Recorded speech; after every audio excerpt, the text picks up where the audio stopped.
why do we care? Yes, my name is Matt Sallerson, and I am the territory manager for Wilson Sporting Goods. The territory manager for Wilson Sporting Goods. All right, so I guess I got to follow up. Yes. You didn't go any further than that. Yeah. What do you do?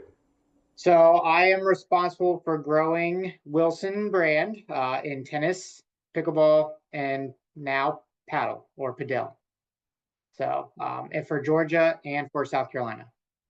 Georgia and South Carolina. Okay, is this a hierarchical structure? Like you got somebody that is your manager for the Southeast, and then it goes bigger, like that kind of thing? Yes. Yep. Okay. Absolutely. Yep. So we have 24 reps scattered all over the country, and we all have our own territories that we represent. And then we have managers, and then go up there and higher than that as well.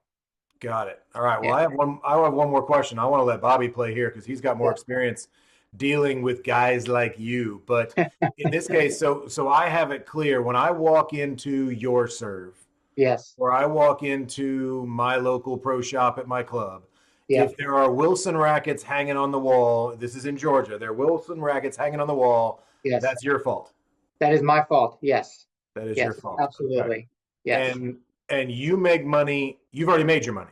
Like when that happens, like you've done your job, you've checked your box, your boss says good job. It doesn't matter if Bobby sells it out of his pro shop after that. Oh, it does. It definitely does. My job is not just to push it on you and then leave you alone. My job is to help sell through and promote the Wilson as well. So I never want to be that person that just sells it.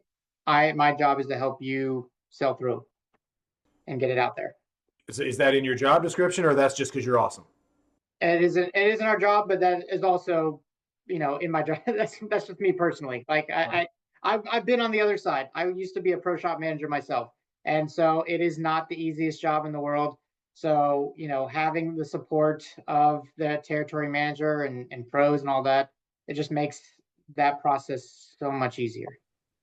Got it. Bobby, you know what he's talking about? I do know what he's talking about. And first of all, let's yell at Wilson. Matt already said they have 24 different reps. This is the biggest tennis playing state I know geographically they're a bigger, and probably Texas needs more than one in but let's be serious. To give Georgia another state, he's already overworked. I mean, I can make it work. I got it. Traveling outside of Atlanta is difficult enough. I mean, he's got to go to Macon, for God's sakes. He's got to go to Savannah. Valdosta, they play tennis. To go to South Carolina too? Oh my God, that's ridiculous. So yeah, you know what? It's worth it. I enjoy what I do. It's a lot of fun.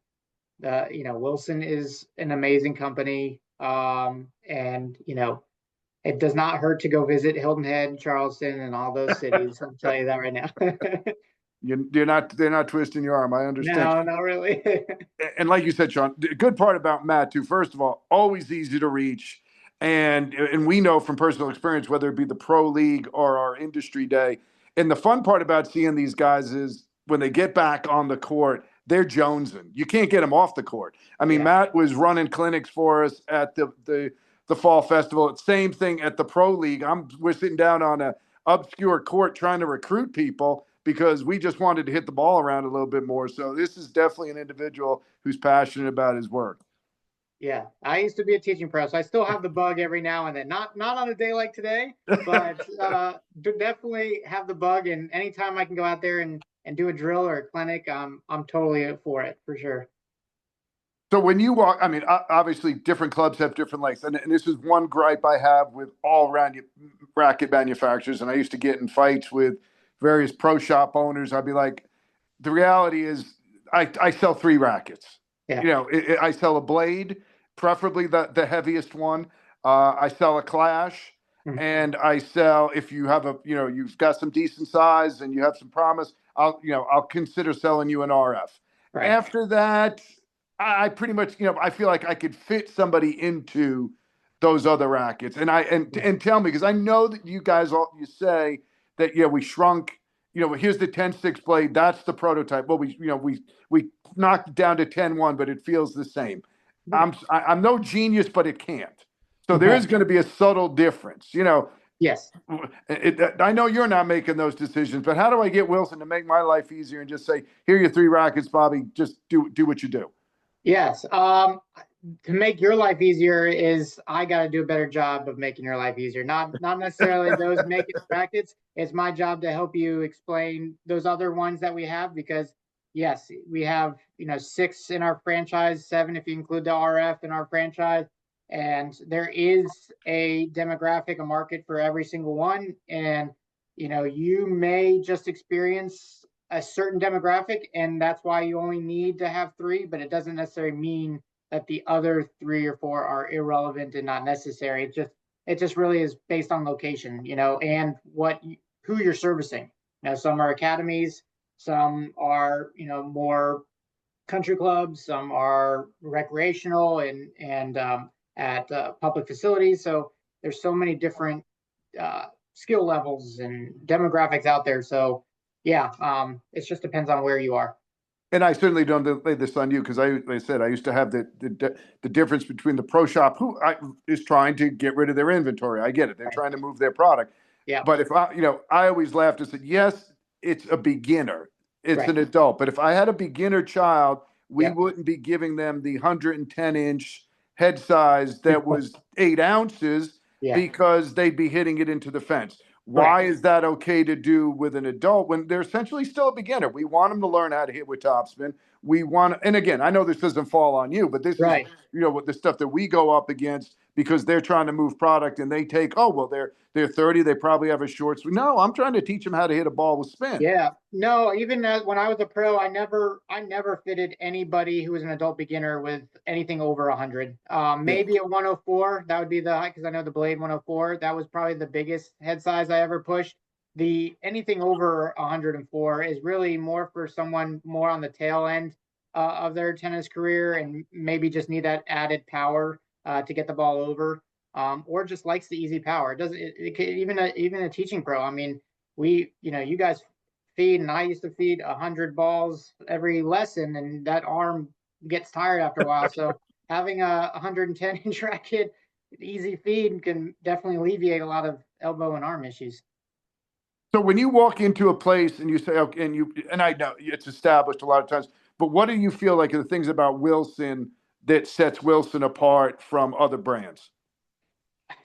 I mean, so much. I mean, it's not just tennis, it's just Wilson in general. I mean, how we reach so many other sports as well. We're just more widely known in the sporting goods industry. I mean, you look at some of the names we've got and I mean, we're the official ball of the NFL. There's not been a single touchdown thrown without Wilson being a part of that in the entire NFL.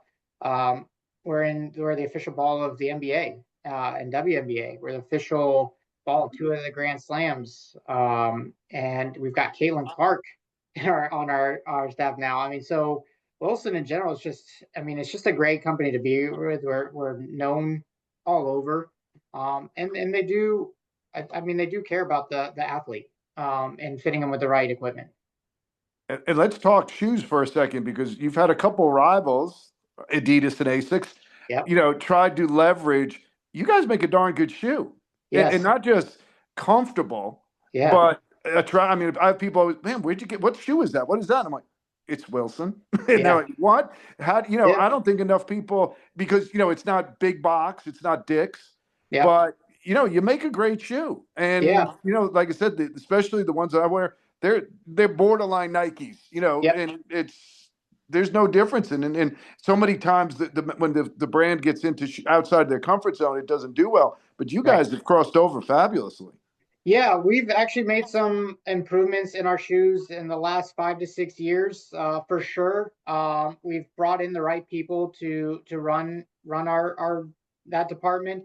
And actually I think we're starting to really hit our stride.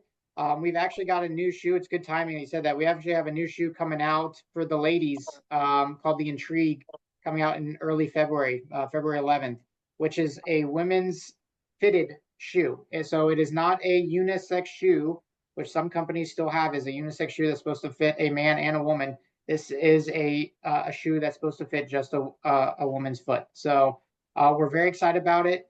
Marta Kostiuk and Peyton Stearns, who are some of our 360 pros on tour, Didn't want to wait till February 11th to try them on and debut them. They've actually been playing with them since the U.S. Open, and Peyton Stearns was wearing New Balance before that tournament. So for her to have the confidence to put on a brand new shoe that she's never worn before in a different company and play in the U.S. Open was a big deal. So yeah, I think we're starting to hit our stride, and it's just getting the word out and more people wearing them for sure. Well, speak to this, and I do. This is years ago, and you're young, so I don't even. You know, if you, Wilson was like the first shoe, women's shoe in particular, that instead of just shrinking the men's size, actually made a tennis shoe from the mold of a woman's foot, which was huge back in the day. And they gave, a percentage of the proceeds went to breast cancer awareness. I don't know if they went away from that, but the great news is it sounds like you're going back to that. Yes. Yes. Yep. And we're making changes. The Rush Pro will be our men's franchise, and then our Intrigue will be our women's franchise, and we'll make upgrades, throughout the years to make it better and fit the athlete. But yeah, we're very excited about this one. The colors look great. So yeah, I'm just super excited and ready for it to come out already. Ready to come out and ready to be the weather to get good enough to show it to people. Yeah. Seriously. Yeah. So as a rep, what is an average day for Matt Sallerson? Yeah, average day is in the morning, just try to catch up on some emails from the night before. And then the rest of the day it's hitting the road. And then coming home in the evening and trying to close out anything I need to do. But I mean, I'm on the road 3 to 4 days a week, just visiting accounts. If I'm in my office too much, that means I'm not doing my job. So while I do need to be in the office to answer emails, phone calls, and stuff like that, I want to be out there meeting with the accounts, seeing the accounts, supporting the accounts, doing whatever I need to do. So that's pretty much the day of my life as a Wilson rep. Now, what do you expect from your pros who are out there pros get contracts to represent, what should they be doing to fulfill those contracts and make your life a little easier? Yeah, I mean, definitely promoting the brand, promoting Wilson, helping and supporting the shops that they, are assigned to. Most of them that have contracts have a pro shop they're assigned to. So it's helping promote that. Being a great representative of the brand, stenciling rackets, which is a joke kind of, but not a joke at the same time. But yeah, I mean, I think those are the key things, is just being an advocate of Wilson and wanting to be an advocate of Wilson. And question for you, Matt, you've done some teaching, you've done some work in a pro shop, and now as the brand expert, yeah. What do you think about a coach and the racket that they're representing on court? So as a teaching pro, we got a lot of teaching pros that listen to this. As a teaching pro, and I remember back in the day, you'd start off and you'd have an A team of ladies and a B team of ladies, and a C team of ladies. And then in the afternoon, you work with the little kids, and then you get the high school kids, and then you get the evening men and women. I always didn't feel comfortable with my racket because although my racket was, if I remember right, the N blade, which we figured out recently, as a Wilson guy at the time, I wasn't going to sell the N blade to all of those people. Correct. Is it good enough that I was using Wilson and then they can come to me and ask, and I can say, well, you would be better in this. Should I switch from racket to racket within lessons? Do you have any advice on a tennis pro? Does anybody ask that question directly? They don't ask that question. I guess I wouldn't say they necessarily ask that question, but I do guide them in those for those that maybe are struggling to promote Wilson. If you feel comfortable teaching with your racket and only want to teach with your racket, then you should have a demo bag out there with you with other rackets in our families ready to go based on what you have that day. Me personally, I played with the blade, and for some lessons I would teach with the blade, but other ones I would teach with the Clash. I would teach with the Ultra. I would teach, the Shift wasn't around when I was there, but I would have taught with the Shift if needed. But, depending on what level I'm playing with or teaching, that's the racket I'd be feeding with. So, yeah. So I'm not crazy thinking I might teach with a different racket But I like the idea of bringing out a bag and say, hey, you know what? I use this one, but go grab the purple one in there, or go grab the black one and try that in that case, because we've got a lot of young pros that are going to use only their racket. But we don't want them selling only their racket to every player. What's the point of having, 7 or 8 different franchises in a brand? Exactly. And I can probably safely say that for any company too. It's if one racket fit everybody, then it'd be a pretty easy job. But there doesn't do that. So yes, in an ideal world, in a perfect world, every pro should have at least 4 or 5 different models in their bag just to have ready to go. You can help. So I had the fancy country club job, so I could walk in on the demo rack and grab 3 or 4 rackets and bring them out there with me. But Bobby doesn't necessarily have access to that at his club. Some other coaches don't have a club at all. Are you able to help some of them if they say, hey, how do we get demos? How do we help the coaches to start? We'll talk about the players in a minute. Yeah, we support our ad staff with in a lot of points or equipment, and we definitely want them to take care of themselves and get what they need. But then we only need to, like, I can play with a blade for 2 to 3 years and keep the same blade. So if I've received a blade and got my personal ones in these next couple of years, that's where I start building my demo bag and start getting different ones throughout, so that I can keep trying out. So we definitely support those pros and making sure that they have what they need. And if they need more, they can just reach out to me. But it's all about communication. If I don't hear you or see you, then it's hard for me to help you. So more incoming calls. So Bobby, you think that works? Because the players at Bobby's club, if we use him for an example here, the players at Bobby's club aren't calling Matt. Like, I'm not putting Matt's phone number in the show notes and say, like, call Matt for your next racket. Bobby needs to call Matt. So Bobby, how do your players know how to go through you? How does that all work? Well, Bobby has a Thad. Bobby has a Thad. Well, not everybody has a Thad. But I think what Matt just said, and I wanted to bring up one particular racket because I don't think it gets enough love. But yeah, we build off of Thad's got a huge demo bag that we use at Windermere. And, but I think what Matt said is a great idea. If you're playing the blade, I haven't gotten my new rackets, I think, in the last 3 years. I'm going to get a new blade this year because the color is too different than what the first one I have. So I'm going to upgrade there. But I like the Wilson Shift a little bit.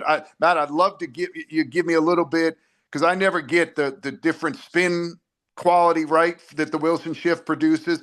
And I think it's a great story in that, Wilson is now being endorsed by Andy Roddick, who played with a Pure Drive, which, I say begrudgingly, made the Pure Drive the #1 racket in this country.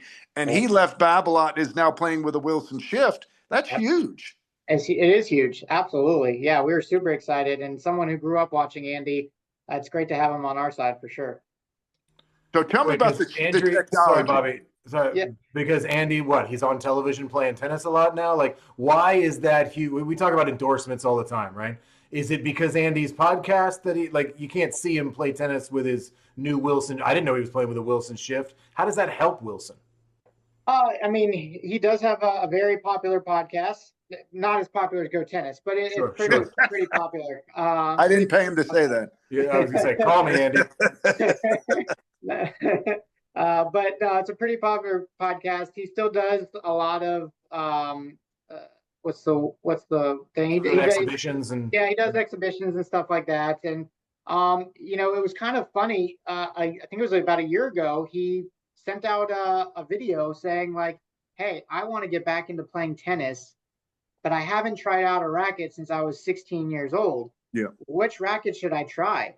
And we reached out to him and said, "Here, try." And he did an extensive trial of all of our rackets, and he chose the Shift, which is. And he videotaped it. That's where I watched him. He videotaped it. Yeah, it's out there. Yep, absolutely.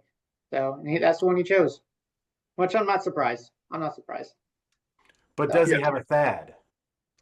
I don't think he has a Thad. No, and not only one person has a Thad. That's right. I'm the one who has a Thad. But no, I mean, I think, but you said the significance, Shaun. Like I said, that racket that he endorsed, Yeah. that was Babolat's philosophy from a business standpoint years ago. They hit the junior market really hard, and he was one of that group of five that Yep. came out and really transformed and changed tennis 20 years ago Yeah. with the Pure Drive. Yep. And for him to leave a brand that he was strongly responsible for, let's not say making, but at least taking it to the next level. Yeah. Yeah. Obviously, Rafa helps, and the rest is history type thing. But to me, it is significant in the industry when somebody leaves something that is so closely associated with them. Right. I mean, Roger left Nike. He didn't leave Wilson. Right. Yeah. Yeah. For Not sure. yet. No, he's not yet. leaving Wilson. He's not leaving. No, Well, definitely. maybe that's the part, because we take care of each other with the sponsorships, and in this case, it's more of an endorsement to Yeah. where sometimes there's money exchanged, sometimes there's not. But what's cool is you've got guys like Andy and like Roger that haven't left the industry. They haven't left the tennis world. Some guys Right. just disappear. Like, I'm out. I'll be on a beach. Don't call me. Yeah. And that's fine. Or Marat Safin, he's going to go be the next president of Russia or something. And Right. so you got things that you're going to go do after your tennis career. But I like that some of these guys and girls do the same thing, hang around, and where Yeah. Wilson has a reason to Yes. want Andy Roddick to care about which racket he plays with, because he's still relevant at whatever level. Correct. Yep. Absolutely. And if you see the video, he was not dogging it. I mean, he took those demo sessions seriously. He Yep. was sweating. He was working. It was like, all right, this is not just some.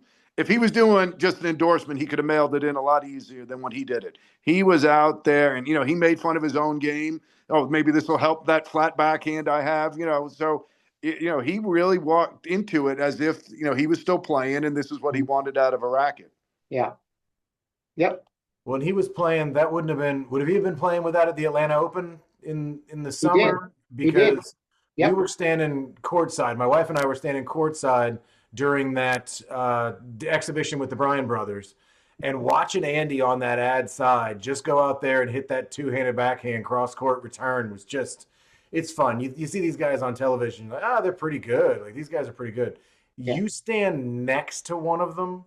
I got to do the same thing with Taylor Fritz, playing a few points courtside at the Atlanta Open. It's like he's 5 in the world now, or 4 in the world.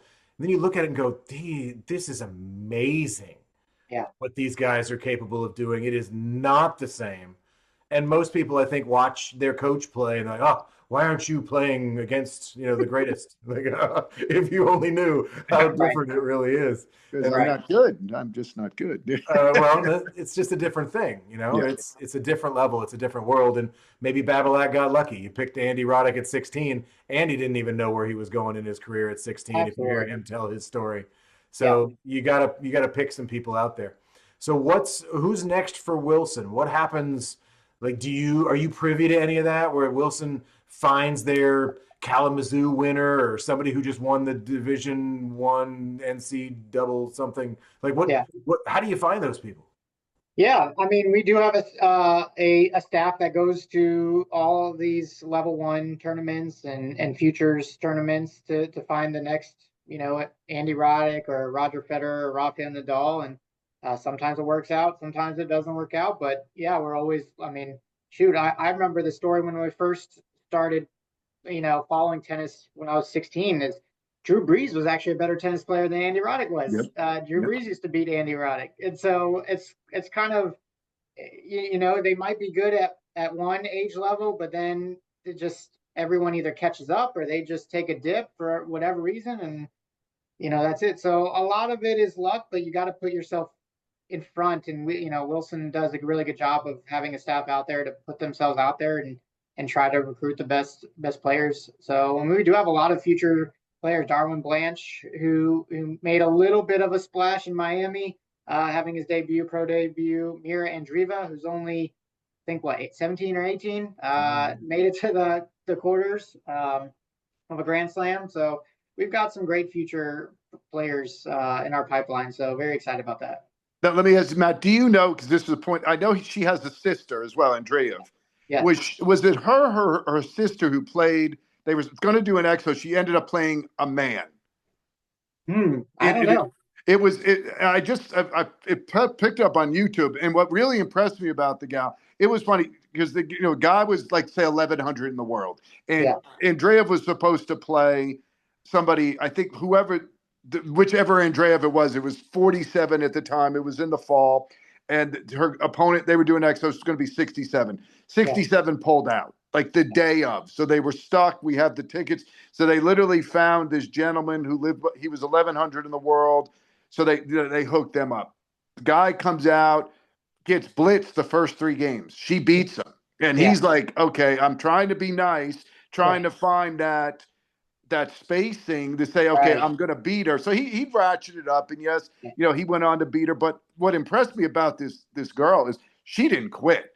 And you had to beat her with a star. So that to me, and again, the interesting part to me, that would be a big selling point to me. Just the fact that this is a competitor that really wants to go. And it really impressed me to watch this gal, even though she knew there were points. She's like, I just can't do that. She was fighting. She never quit to the end of the match. Yeah, absolutely. She made a funny quote the other day when she lost to Sabalenka. She was like, because she seems to always during Grand Slam she'll have this big success and then hits that roadblock with Sabalenka, and she says like, I'm tired of seeing Sabalenka. Like I'm just tired of it. Like so she's got. I mean she's doing a great job right now and just that buzzsaw. But look, Sabalenka's made it to another final, so she's not the only one having trouble beating Sabalenka. And she seems to do all right in Australia. So that seems to be her surface. Exactly. The hard courts are definitely her surface. Yeah. I would have liked to see, but Madison Keys, that was a great win, and beat Swiatek, and because Swiatek was rolling people. I mean, it wasn't just beating them; she was killing people. So Madison Keys to get that's a good win. So I still think Sabalenka on that surface, if she's right, there's really not too many people that can compete with her. So it probably will be ugly, but still, props to Madison to get that far. Yeah, absolutely. Well, and how much does that affect? Because we always want to help the player. And so the player, meaning the social player, the coach's clients that are just playing tennis on the weekends, that pays Bobby's bills so he can buy more rackets from Matt, so Matt keeps his jobs. Right? But the way Wilson gets those players to see the new fancy racket is to have someone on television use them. So it's this circle of life that tennis rackets have, because you need to have Wilson as the official ball of whatever, right? That's just how you guys do it. And the assumption then becomes, how does that help me as a player? If I'm just a tennis player, does that raise the price for me? Roger Federer is going to play with the Wilson racket. Oh, now I got to have a more expensive racket because Wilson's all fancy now. They got Roger. Or does that allow more people to buy it? Therefore, we find some economic structure here that says, hey, we're going to do some discounts, or no, sorry, we just had to pay Roger an infinite amount of money, and so we're raising prices. Like, how does all that work to benefit the end user, the player? Yeah, and I've been in this tennis industry for a while, and prices have gone up, but I don't think it's gone up because the cost of sponsoring a player has gone up. I think that's just unfortunately economics, but no, I think having someone on our staff or playing with Wilson, definitely expands our reach and letting people see the brand Wilson, not necessarily that particular racket, because as much as we all think we play like Roger Federer and Rafael Nadal, and we buy the racket thinking that's going to happen, more times than not, it doesn't happen. So it's still finding what we want to get out of it is, at least it's a great quality racket and it's a good racket to have and it's a good brand to be a part of. So, and then that's when, you and me and the rest of the pros help fit that player, that social player, with the correct racket that fits their game. And that's leaning on the coach. That's leaning on the Bobby Schindlers and the day-to-day coaches that are out there. And you've got to trust Bobby to know what he's doing. I know Bobby complains and says, well, the player that walks into the pro shop not knowing anybody, and the pro shop person, the salesperson in there, is just selling them a racket, not knowing anything. I'm a B level, I play B2, and I play 1 day a week. And that person, instead of going to their coach, and maybe this is the thing, can you convince me? I asked the question of the stringer the other day. I'm like, seriously, is it as many times as a day, a week, or a week I play? That's how many times I need to string my, like, those things that we say, but I don't really know if it's true. Yeah. I want to ask you, how do we convince the player Yeah. that you need your coach's advice? And I do this all the time with beginner parents, and I say, don't send your kid in with grandma's tennis racket. Let them meet me first. Let me take a look. I will give you some advice. Please take my advice. I do this for a living. Like, this is what I do. Can you help me with that sales pitch? Yeah, I mean, I can't stress enough getting the right racket will elevate your game it could easily elevate your game by a level or two just by having the right racket. And never choose a racket based on price or based on looks. It needs to be based on how it feels and how it helps your game. Yes, going to your coach, going to an expert is definitely the way to go. You can bring grandma's racket if you want, or some other racket to the first one. Don't go out and buy a racket without talking to anyone first. Definitely demo. I mean, I can't stress demoing. You have to demo. So.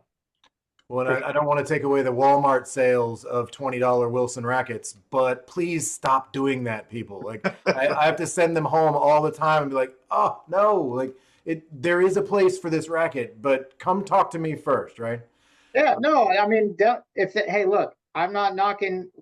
That's actually our Hyper Hammer is actually one of our more popular selling rackets. So I don't want to say don't go out and get that one. But just I would say let the coach decide if you should go get that one or not. Yeah. All right, so, I'm clipping that one too, Bobby. What else you got for him before I hit King of Tennis? No, what I would say, we're very fortunate in Atlanta. Matt and I had this conversation. First of all, I wish we have good relationships. We've spoken with Brad at Babolat, Arturo, who just left Technofiber. Lisa English at Head is my neighbor, and I've known Lisa since she, almost come to this country. So we're very fortunate that we have high quality people to help us in Atlanta.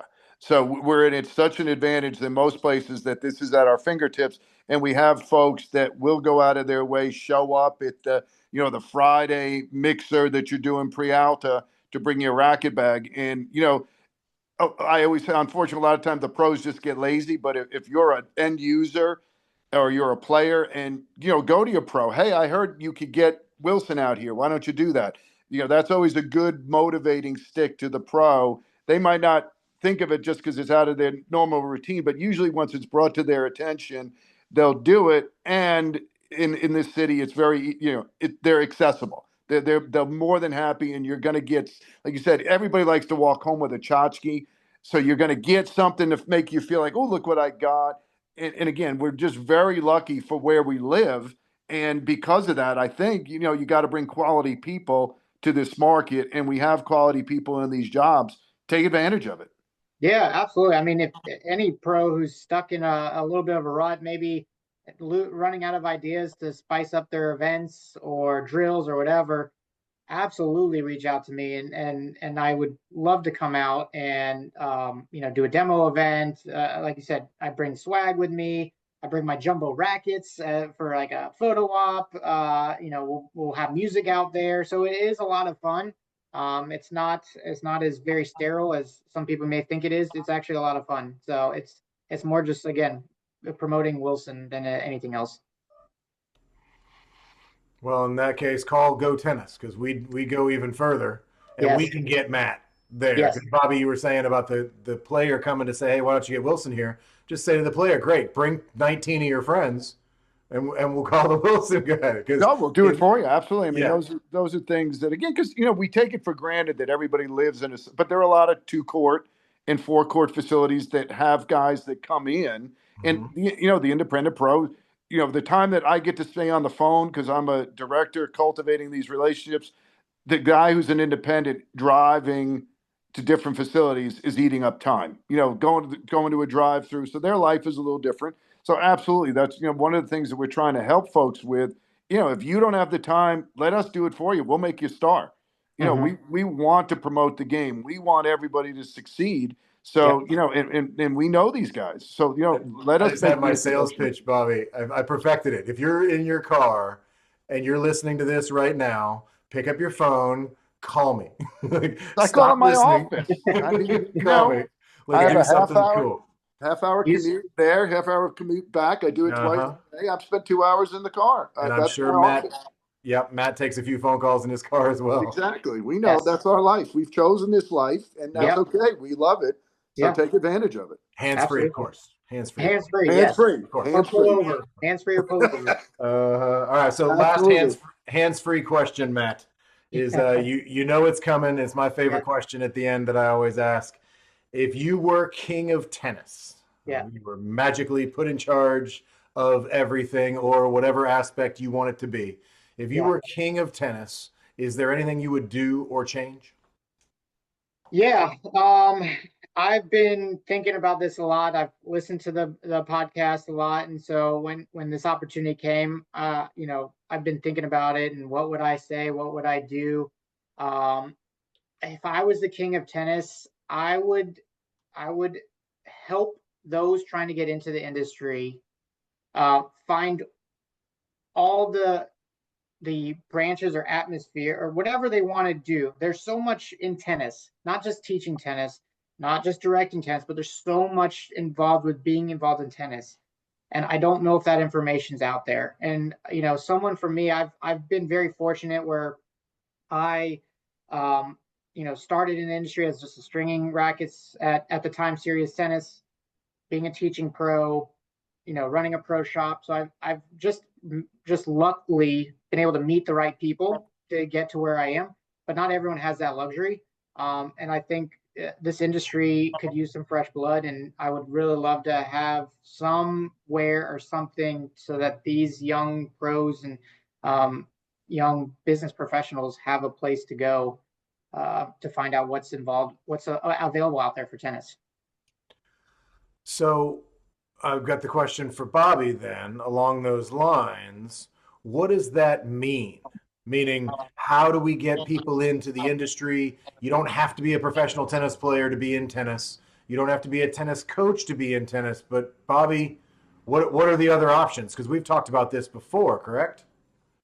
And we have. And to me, it almost starts kind of like what we're speaking with the GPTA about is a rebranding and making people and using Atlanta because of our clout within the tennis world. If we can create a model here that does the things that Matt's talking about, and it's great. I mean, there's so many things out there already. I spoke to made contact with a gal who's just graduating from Mercer in Macon, and she's played on the tennis team and she's looking for a job in tennis. She's been involved. I'm like, you're a graduate. What are you doing now? What is the next step for that LinkedIn girl? She's trying to do all the things, but tennis doesn't have that place. That you could sit there. You got to go to Wilson. And I agree with you. I wish I would love for us to try to fill that role, to sit there and say again, Matt, you have something.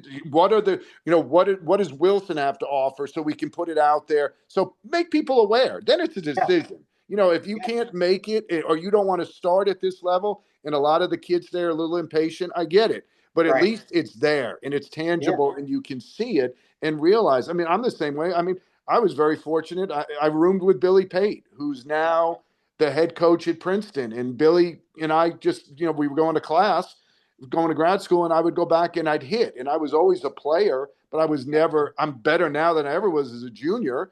Just because I have the reps now. And through Billy, I had a little bit of a personality. I got my first job at Chastain, and things just continued. And I got an interest in the business side. So I got exposure to net court. I got exposure to the Atlanta Open, when Jeff Benton and the senior tour was coming in. Just fortunate enough to meet people and always would speak to them and find out those things.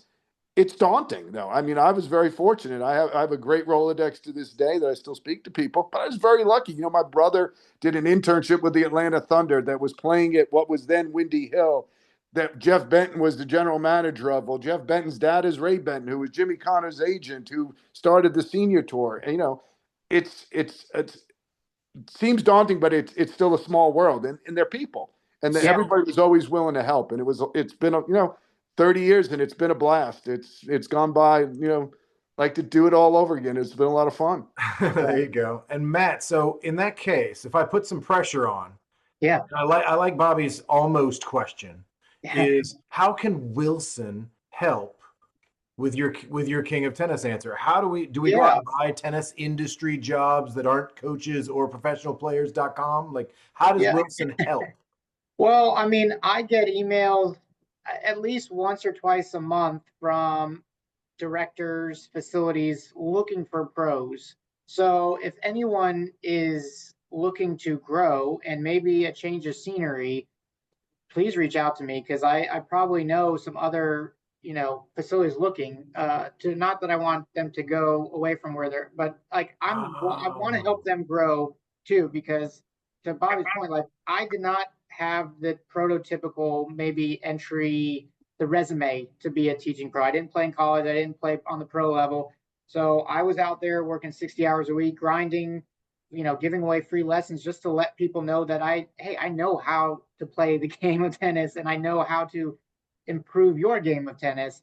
And like, just by being that dedicated and being out there, I was very fortunate enough to see different opportunities. And when I reached my plateau at some clubs, I mean, it's not a bad thing, but like if you've just reached your certain clientele and they're like, hey, I can't punch up and make, be either a head pro or a director. I mean, they could be set, and you want that there's other pathways to go there, and not just on the court. Like I said, it's maybe working for USTA, maybe working for Alta, maybe working for GoTennis.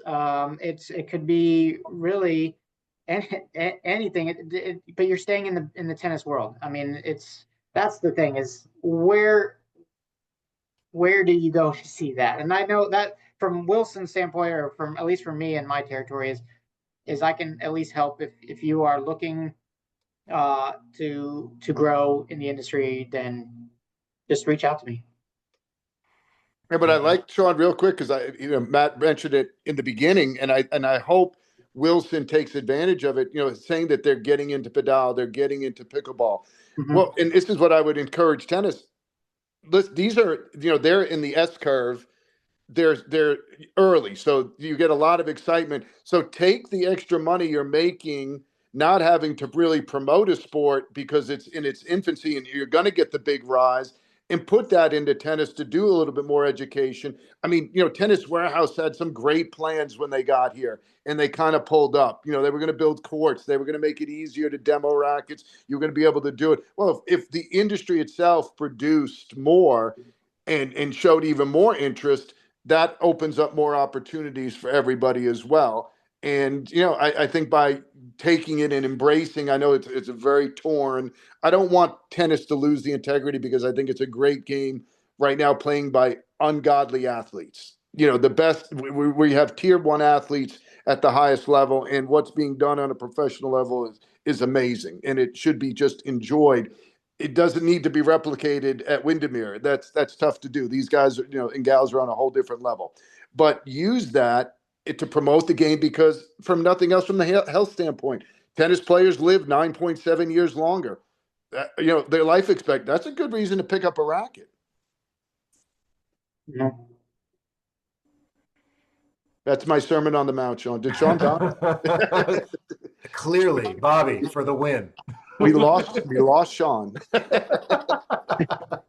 For the win. I like it. Well, Matt, I appreciate it. We will figure out.